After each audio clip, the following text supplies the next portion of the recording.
ഇനി നമ്മുടെ കഞ്ഞി കുടിക്കാൻ വേണ്ടിട്ടാണോ പഠിക്കാൻ വന്നതെന്ന് തോന്നിയിരുന്നു ആ കാലത്തൊക്കെ.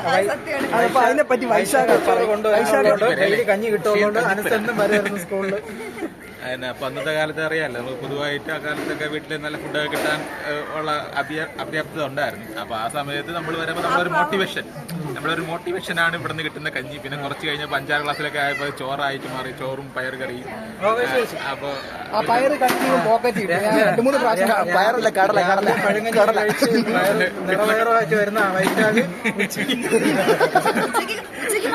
വൈകിട്ട് കഞ്ഞിയുണ്ട് ഇവിടെ. ബാക്കി പറഞ്ഞ കഞ്ഞി വൈകുന്നേരം ബെല്ലടിച്ച് എല്ലാവരും കൂടെ കുടിപ്പിച്ചിട്ടാണ്. പിന്നെ അവിച്ച കടലെല്ലാം പറഞ്ഞ് പോക്കറ്റിലിട്ടുണ്ട് കളിക്കാൻ പോകുമ്പോൾ പിന്നെ ആഴ്ച ഒരിക്കൽ മുട്ട കിട്ടുമ്പോൾ തലയിലടിച്ച് പൊട്ടിച്ചിട്ട് തിന്നുക. ഇതൊക്കെ ആയിരുന്നു.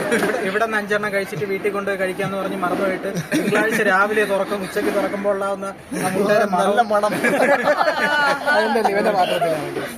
പിന്നെ അതിനോട് ചേർന്ന് തന്നെ ഒരു കുളമൊക്കെ ഉണ്ടായിരുന്നു. ടാങ്ക് ഉണ്ടായിരുന്നു.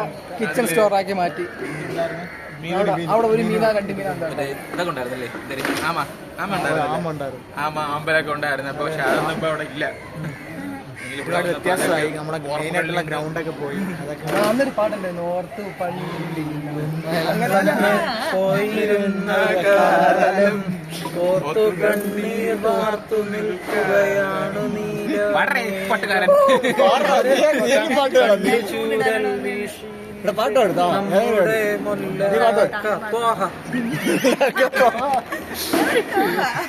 എല്ലാം കൂടെ ഒരു വീഡിയോ ആക്കുമ്പോ സെറ്റായിരിക്കും.